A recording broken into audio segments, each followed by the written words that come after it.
Assalomu alaykum. Efirda yangiliklar informatsion dasturi, studiyada Jasurjon Devxonov.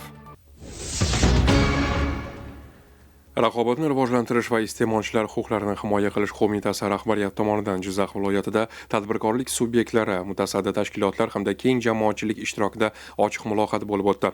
Bu haqda Raqobatni rivojlantirish va iste'molchilar huquqlarini himoya qilish qo'mitasi Jizzax viloyati hududiy boshqarmasi boshlig'i o'rinbosari Alisher Asatullayev intervyusi.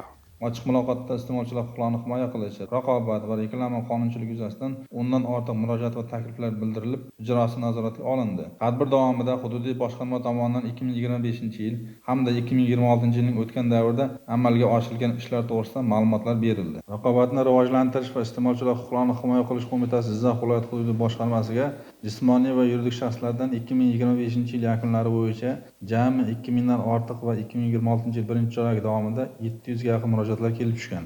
Murojaatlar va o'rganish ishlari natijasida 2025-yil davomida 48 mingdan ortiq iste'molchilarning huquq va manfaatlari himoya qilinib, ular foydasiga qariyb 10 milliard so'm mablag' qayta hisob-kitob qilindi. Shuningdek, 2026-yil birinchi choragida ham 4,5 mingga yaqin iste'molchilar manfaati himoya qilinib, ular foydasiga 1,4 milliard so'm mablag' qayta hisob-kitob qilinishi ta'minlandi. Hisobot davrida jami 160 dan ortiq holatlar raqobat to'g'risidagi qonun talablari buzilganligi bo'yicha ishlar qo'zg'atilgan hamda davlat boshqaruvi organlari va mahalliy hokimlik organlariga 15 ta holatda taqdimnomalar kirdi. Davlat va korporativ buyurtmachilar tomonidan o'tkazilgan 1800 dan ortiq tanlov savdolarida tahlil ishlari olib borildi.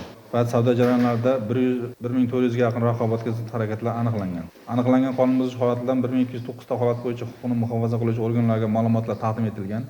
116 ta holat yuzasidan hududiy organ tomonidan 59 ta ish qo'zg'atilib, mansabdor shaxslarga tegishli ma'muriy bayonnomalar rasmiylashtirilgan.